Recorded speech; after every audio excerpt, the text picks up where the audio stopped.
Hey everyone, what's going on? Welcome to the latest episode of the Genesys Cloud Community's Q&A show, the show where we answer your pressing questions in the Genesys Cloud online community. My name's Matt Lawson. I'm your online community manager, and today we're celebrating a huge milestone. Congratulations to the Genesys Cloud Community for hitting 5,000 members. We really appreciate everybody who's watched an episode of this show and then joined the community, or joined the community and then watched an episode of this show. Hitting that milestone is huge, and we couldn't have done it without, well, all 5,000 of you. So thanks so much. Let's go ahead and talk about what's going to be on this week's episode. First, our friend Maxime is going to stop by because you might remember last month we put a poll up in the community asking what topics you wanted to see on this show. You didn't let us down, you voted, and you spoke loud and clear that you wanted us to cover outbound email and SMS campaigns.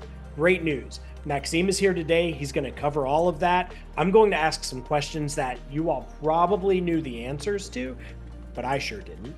And then after that, we're going to get into the community and answer some questions that have yet to receive an answer. Double surprise. Our friend Nicole's going to swing by. There are some really fun contests going on in the community, and she can't wait to tell you more about those. It's going to be a great episode.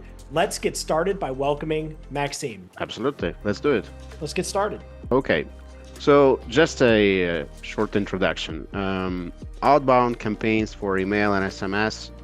That is something that was introduced at the beginning of year 2023, maybe even end of 2022. So it's something that we have on our platform for some time already. And not everyone uses it, right? There are some specific use cases for it. So I will show you today email demo, right? How the outbound campaign that sends emails. And I will also talk about using the data action that can be used to send emails within any IVR flow or any flow in Genesys Cloud. So talking about email outbound campaigns, it all starts with the email domain setup. Basically, we have three types of email domains that can be created. First one is our built-in type, Genesys Cloud. So usually it looks like your custom subdomain name, and then the regional prefix. You can see here I use a Canadian environment, right? So that's how it looks like. Another type of domains that we have is custom. So that's something that organization can bring in. They probably already have their own domain or subdomain that you want to use. So that's something can be added. Unfortunately, Genesys Cloud and custom type of domains, they cannot be used for outbound campaigns. So for that reason, there is a new specific type of email domains that called campaign agentless. And you can see here, I have one already created in my environment. This one is required to be able to use campaigns. And we'll provide a link to our documentation, basically that talks about the setup required. A very important part is that we use a third-party email provider, Spark Post, that actually sends emails. So that's something that you will see in your CNAME record, and I can show you what it looks like. You can see, since all the emails are sent through Spark Post, right? Your organization doesn't want to send all the emails through this third-party provider. So normally what we see happening is that all the clients, they set up a subdomain, and you see here in my case I created one GC dot, right, that uses this Spark Post mail as a provider. So that's something that should be considered when setting up this new type of domains. So once it's all set up and verified, we can continue with the configuration. So let's go to the campaign management. This is where you normally can create campaigns, and we go to digital campaigns, right? And I already created one. So consider a scenario. I'm sending a promotional emails for a specific product. You can see here the contact list a vacuum cleaner, whatever, something that you want to share with your clients. So what is going to look like inside this campaign configuration? First, the contact list that you need to create, right? So this, since we're talking about emails, it has to contain email address, right, for each person. There's something that's called email campaign template, right? So basically each email that we'll be sending will use this template, and I will show you what it looks like. So we need to specify a from address. So I use this marketing ad, and that's my domain that I created for, I showed you how to create on the previous page, right? You can set up a friendly name for this address, and you can specify a reply to address. So you can see here that my reply to address is not the same as my domain that I use for sending emails, because I want whenever the client replies to this promotional email, I want this email to be then sent to an agent, right? So that's why I use, in this case, our Genesys Cloud domain to send it back, right? Or you can use your custom domain. As you see here, I have another one, which is custom domain. So I can use one of these. And you see here, type says email, right? The same way, if you create SMS campaign, you'll just create it will select a different type, right? And your phone list, in case of SMS campaign, has to contain a phone number, right? Which makes sense. Before I show you how it works, what it looks like from agent side, let's go back to the admin, and we'll go to part of contact center configuration that's called canned responses. So you saw that in my email campaign, I used a template that's called email campaign, right? And let's look at it, what it contains inside. So that's some fictional business that promotes vacuum cleaners, right? So you see here that within this standard template, I have two variables, full name and promotion code. So these variables, they refer to information in my contact list added to the campaign. So each record in the contact list contains full name and a promotion code that we offer to this specific customer. And then you have basically built-in editor, so you can use HTML. You can format your email the way you want to look. Well, it's basically graphical interface for editing. You can add tables. You can add images, links, stuff like that. So once that email campaign template is created, then you can assign it to your campaign, and that's what the client will see. So now I'll go back to my campaign configuration, and I will start it, and you will see what it looks like when the email arrives to an email address. You can also have always running campaigns. So in this case, it will always stay on, and then you can just dynamically continue to add contacts to the list, right? And whenever there is something new, it will it will be sending emails. Okay, now I'm switching to another screen. So you can see I received this promotional email, and it's the same template that I was showing before, but now it has the real information here. So it has my name here, and it has a unique promotion code that I used for this client, right?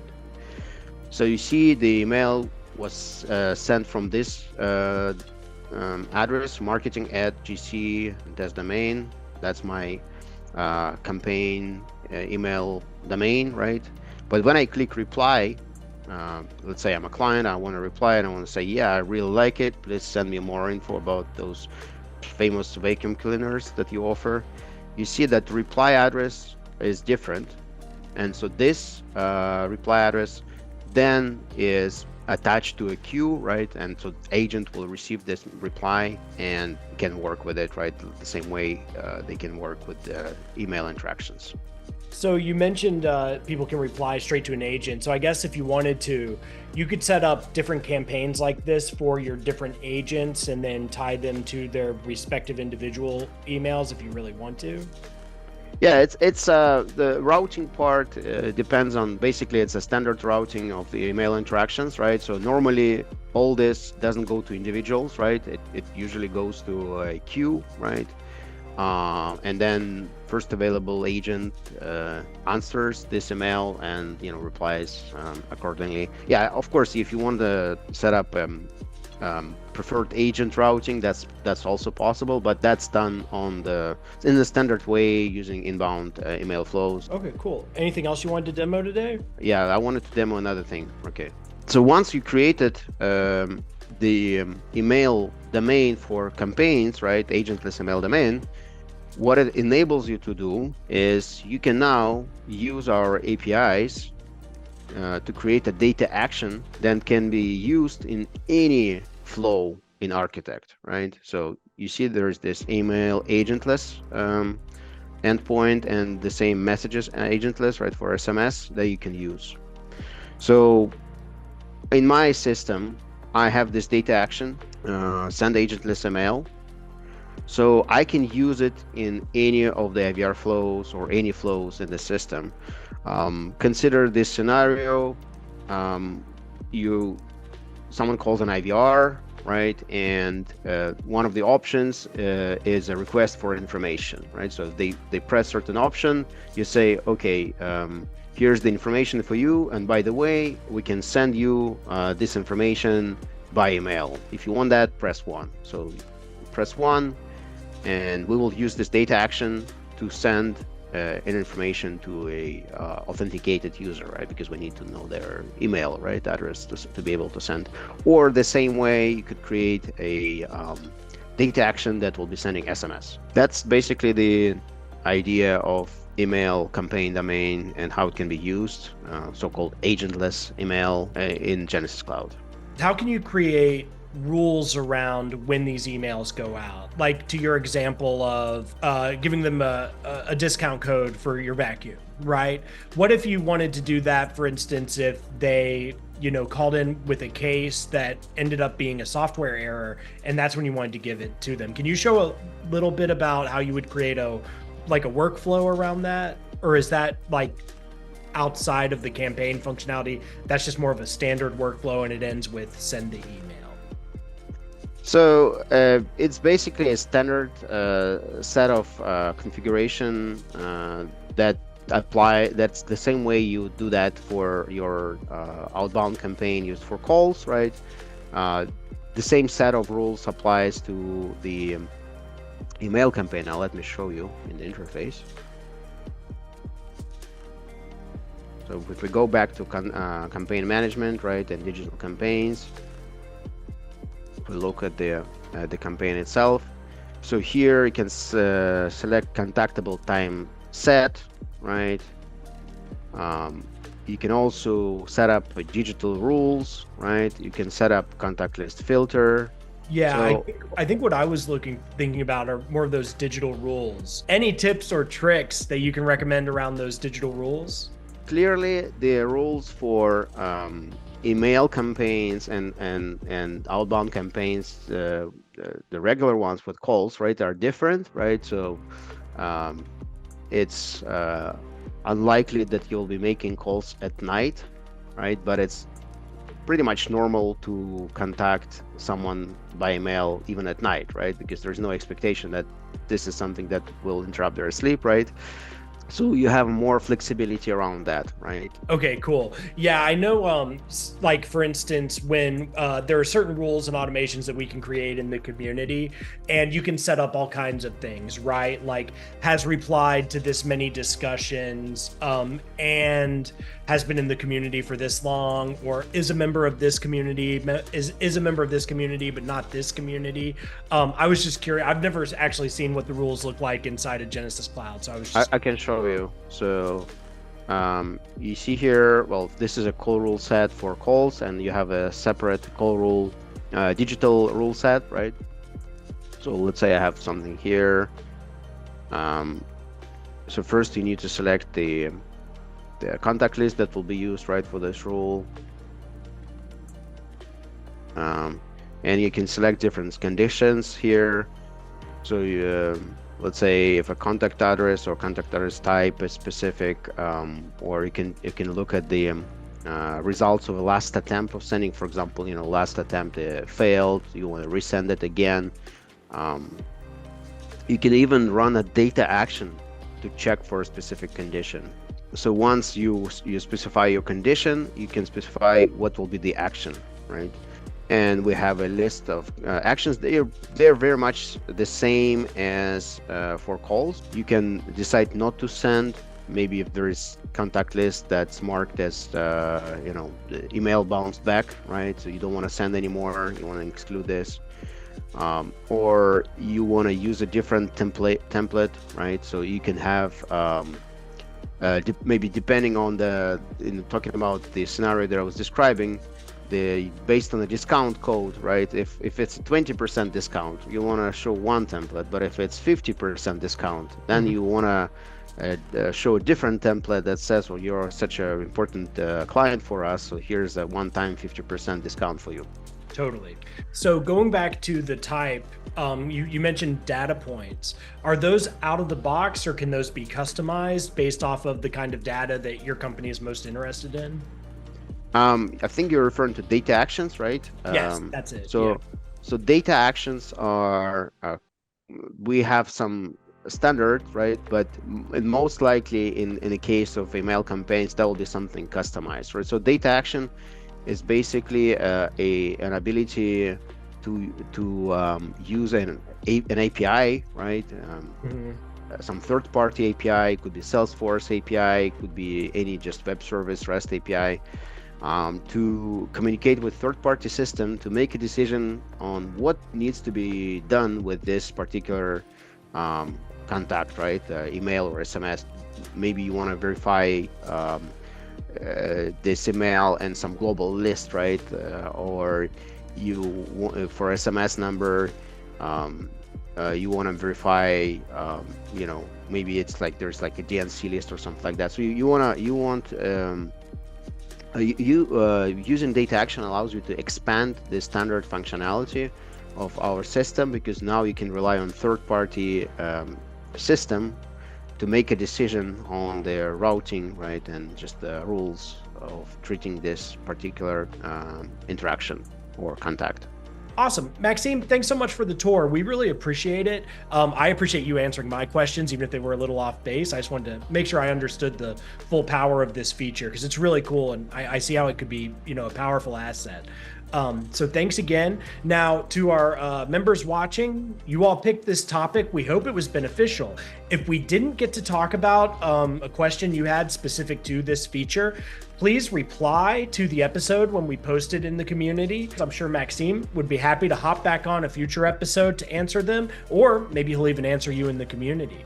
But we hope this was beneficial to anybody who voted for this. And if not, let us know what you wanted to cover. Maxime, again, thank you so much. Don't go too far, though, because I think you and I are going to get to answer some questions in the community. Sounds great. All right, awesome. So Maxime and I will be right back. But first, let's check in with Nicole, because she has some updates on some community announcements and contests, and we don't want you all to miss out on anything. Thanks, Matt. That's right. We have had so much fun the last few weeks in the community. So we just had a Guess the Milestone date in the Genesys Cloud community. And that milestone was, what date would we hit 5,000 members? Well, we opened it up to the community to guess, and everyone picked a date. And lo and behold, we hit 5,000 members on February 28th. And the person who guessed that date correctly was Richard Chandler. Congratulations on winning that contest. Also, in the Trivia Tower community right now, we have an Oscar ballot prediction contest where you get to guess via poll which Hollywood movies and stars will be taking home those coveted Academy Awards. Now that contest closes on March 11th, so make sure you get over there and get your predictions in for that one. And then right after that, we have the March Madness Brackets contest. We did this last year and it was such a huge hit, we decided to do it again. And whoever has the most points on their brackets gets a prize from the prize wall. Head over to the prize wall to see what we've got on there, because one of those items might be calling your name if you play and win in our contest in the community.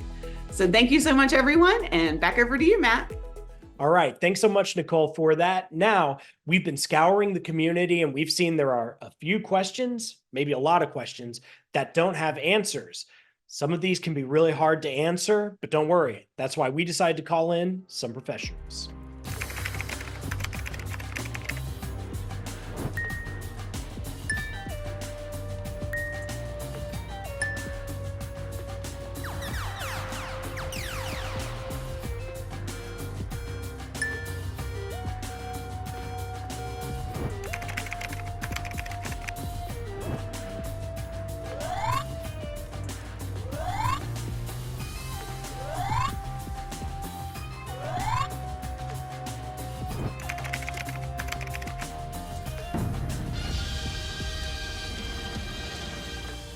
Here we go, everybody. George, Maxime, we have some questions that have yet to receive an answer. Are you all ready to dive into questions impossible? Oh, yes. All right, perfect. Well, why waste time? I say we go ahead and get started. So this first question ties into what our main segment was about. Outbound campaigns, dynamic queuing, sorting, and it comes from our partner, David. David writes, "Hi experts, I have this use case, progressive outbound campaign with call analysis and transfer to outbound flow action prior to agent." It's a mouthful. Let's keep going. If an agent wants to schedule a callback for a record, I can't use the Genesys callback out of the box that has Genesys Cloud because the customer doesn't want a preview mode for any of the calls. So there is no other option rather than to reschedule the record of the contact list to the date time requested by the final customer and use rules for prevent dialing that record prior to time scheduled. And also, I need for the records to be prioritized rather than normal CL records. Hope you were all able to follow that.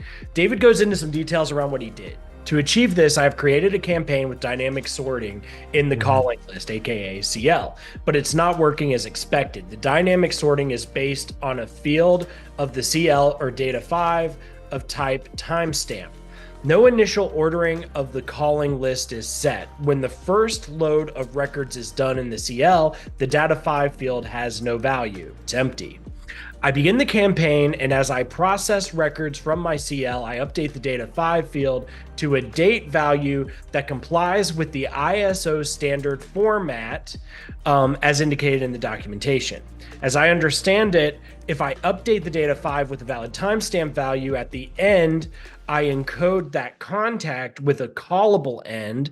The system should dynamically reorder the records and in the next call, give me the same record because it is a record whose field data 5 already has a date value. However, the system offers me the next record of my CL that does not have the date data field 5 filled. Is this a misconception? Is there something I am not interpreting correctly? What do you think, George? Any advice for David? Yes, I was able to do a little bit of research on this, and fortunately the answer is much shorter than the question. The main thing to understand, and I'll let you behind the curtain just a little bit here. For outbound dialing, all of those contact records basically get stored in a MySQL database, and the way MySQL sorts is different than you would see in Excel or some other database type structures. So MySQL sorts with blanks at the top of the list when you do an ascending sort, which is kind of opposite from everybody else. If you want your scenario to work properly, because you still need to sort ascending, instead of leaving that column blank in all the records that don't have anything assigned, you'll need to put in some kind of date time value that's way in the future. So for example, 2050-01-01T 00:00:00. Just real quick there. That's an example, 2050, January 1st. That will make all those other entries sort to the bottom of the list when you're doing an ascending sort. And that should be the workaround which solves the issue you're running into. The dynamic sort occurs immediately as soon as you update a contact or add a new contact into the list. So that's not the problem there. It's really just the way MySQL sorts. Maxime, let's go ahead and hop in. I think we have another first timer on the show, Tommy. Tommy wants to know about agentless campaign recording. He writes, "Hi, we are trying to use an agentless campaign to play a pre-recorded message. The issue we are running into is that if the call reaches a live person, there is a 5-second delay before the message is played. And if it reaches voicemail, it cuts off the first 5 to 7 seconds of the message. Any suggestions on how to fix this?" Sounds like a problem, Tommy. What do you guys think? This one, I believe, is not that straightforward. So I would just try to troubleshoot it first. Need to make sure that there are no extra blank audio prompts added, right? Because usually when you create a flow, there's a blank like initial greeting, stuff like that. So I would suggest to verify that, make sure nothing is there. And also sometimes you have to add blank audio at the beginning to let the system basically connect the call. So these are two things that I would suggest to do. And if nothing works, contact the Genesys customer care, right? Because that might be some bug, right? Let's go ahead. We can hop on to the third question because I know we have a few we want to get to today. This next question comes from Andre. I'm going to assume. This one is about email display inline images by default. They write, "Looking for a way to display images in an inbound email by default. Is this possible? I could not find a permission in a role or a setting on my email domain mailbox. Thanks, Andre." George, I believe you picked this question. Any thoughts here? Unfortunately, the answer is no. There's no way to do it by default right now. Something you can use. It's called the Ideas Lab, which you've probably heard of. I'm just going to make sure everybody knows about it. If you have your Okta login, which you should as a customer or somebody who has access to Community, you can go on into Okta, and then you're going to go down until you find the Product Ideas Lab, where you can browse and submit ideas. Within there, I would search for email, images, or inline. See if something comes up, display inline images on inbound emails. So here's an example of one. Shows access to the image to the agent. There's another one here, display images inline.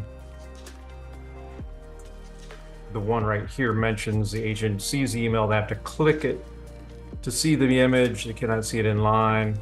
So there are a couple of them in there, and Matt, I'd have to go find that. Okay, here we go. Display images by default. So you have to search around a little bit. You find it, and this one mentions that they are now looking at it for upcoming development. So the development is not started yet, but they've actually accepted this particular idea, and they're going to do it. This does not say exactly when. So it's not on the roadmap yet, as far as I can tell.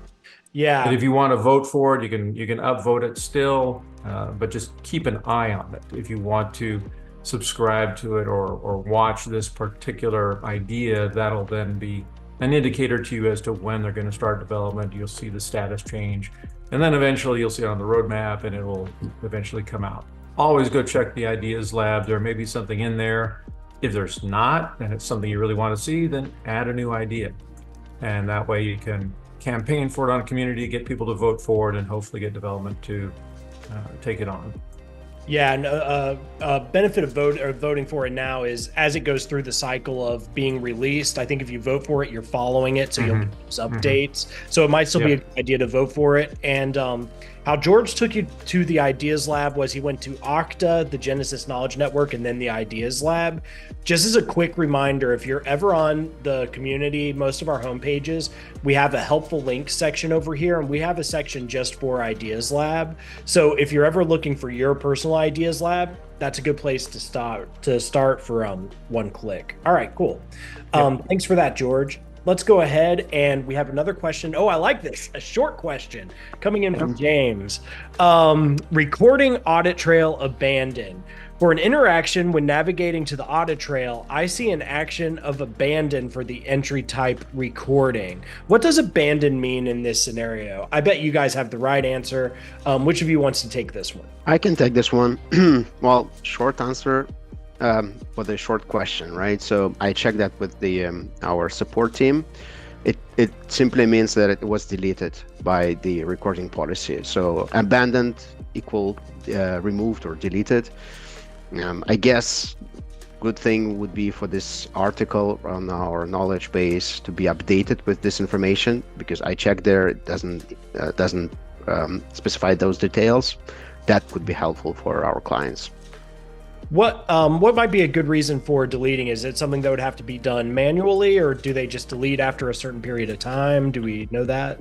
So this one, abandoned, means deleted by the recording policy. So for example, in the environment, there is a policy to keep recordings for, let's say, 2 years, right? Gotcha. After 2 years, the policy will take care of deleting the recordings, right? And that's where you should see this status in the audit trail. Okay, cool. We are blazing through this. Let's go ahead. I think we have 1 or 2 more questions here. Hey, Dean, welcome to the show. Better late than never. Heard your wife had some car trouble, but we appreciate you dropping in to try to get some help for this question. Outbound PP dating an entry in a contact list using a variable. How? It's from Sixtus. Hope I said that name correctly. I probably didn't, but welcome to the show. Hi, in an outbound call scenario, I'd like to write the ID of the agent who handled the call into the contact list. Do you have any suggestions how this can be implemented? I've narrowed it down to 2 ideas, but hit the wall both times. If you have suggestions about how the issue can be approached, I'd be grateful in advance. I'm not going to go through the ideas he gave because I'm sure you'll have some advice to share that may or may not play into it, but what do you think, Dean? So this is a pretty interesting one, and George actually had an idea on this one that I followed up on. So what I have is a contact list that I've created for an outbound campaign. It's really simple. I have a veterinary clinic that I've mocked up in my own sandbox here, and so what I have is a contact list with a dog owner and her number. It's real simple, but there's 3 fields that I have in that list that are blank, and one of these is the one that was mentioned in the question, which is agent ID. So what we can do after we upload that list and get it assigned to a campaign is we can go and we can actually assign that list to a script. So if we go and take a look at a script, so what I'll do is I'll show you the one that I've created, and we can make another one really quick. If I go in here and show this script, what I've done is created a basic outbound one, and I've used the contact list form. It's a pre-built object up here, and if you go in under script and script properties under outbound, you can actually select the contact list that you've updated, that you've added.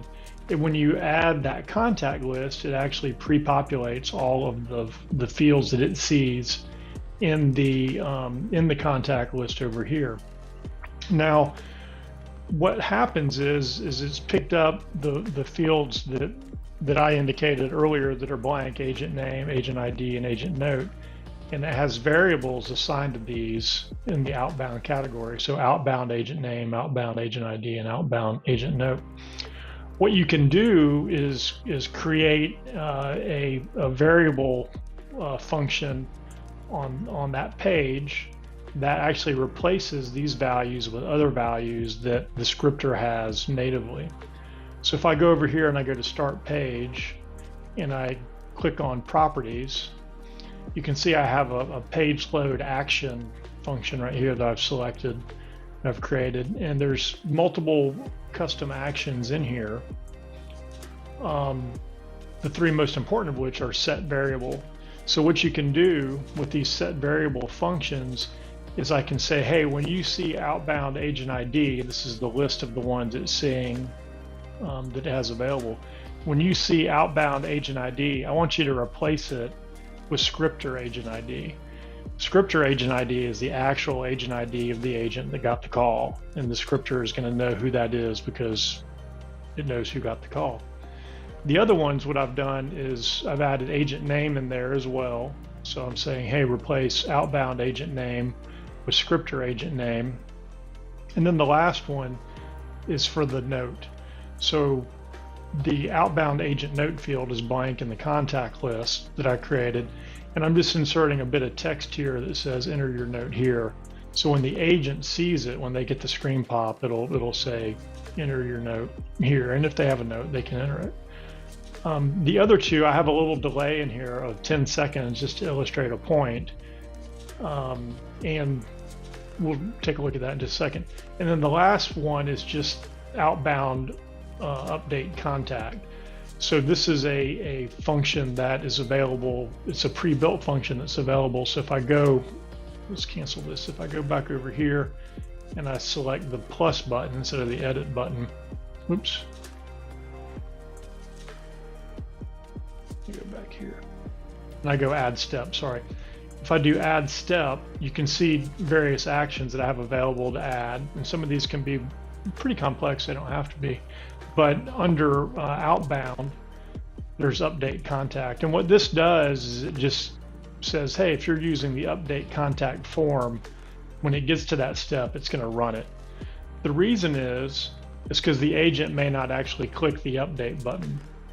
So what you can do is add that step right there, and it's going to run when it gets to it and write that information to the contact list, whether the agent updates it or not, right? So let's do this really quick. I'm going to make, just to illustrate the point, I'm just going to go and create a new outbound script. So I'm going to select outbound script. I'm going to give it a name. And hit create. And it actually adds update contact automatically because we had selected the outbound contact action. And if I go over here, if I go over here to script properties, it knows it's outbound. And this is enabled. If I select my contact list here, it's going to read it and populate all those things. And then from there, it's a matter of adjusting the variables like I had shown a second ago. So if we go to the page, go to page properties, I can go under outbound, let's see. Oh no, that's under scripter. I can go under scripter and select set variable, and it's going to allow me then to select a variable that exists, that's agent ID, and it's going to let me transpose it and create the variable that I want to use, which is scripter agent ID, and so on. Okay, so let's do the quick demo. That's how easy that is to set up. So let's just do a quick demo on it.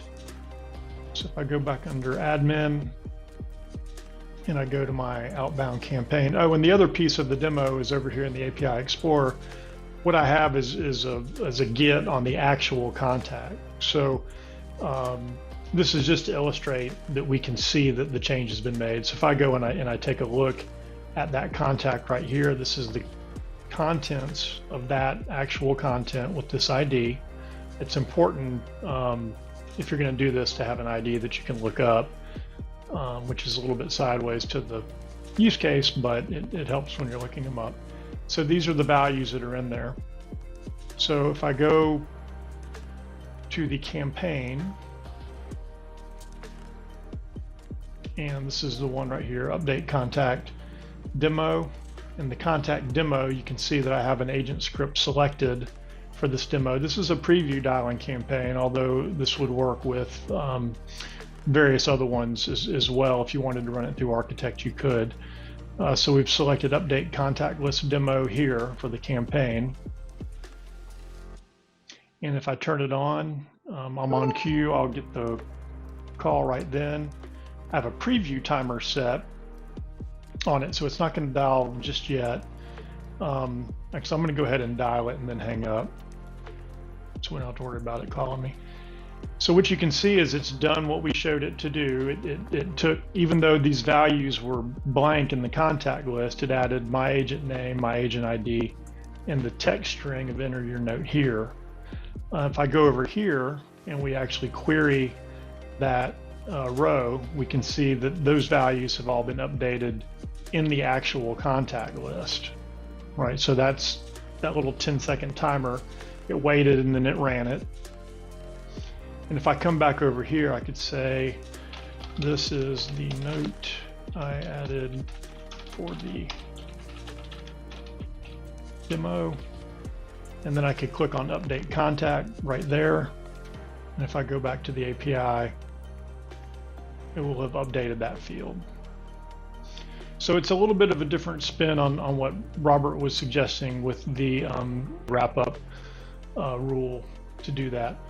But if you're using an agent script, it could be a pretty nice way to handle it pretty seamlessly, especially if you want to have the ability for an agent to add a note to that contact list as well. I think that's a pretty nice feature. Awesome. Thanks so much for that demo. I feel like it could have been a segment unto its own, but really cool. We got to cover it here in this session. No doubt you answered an impossible question for us.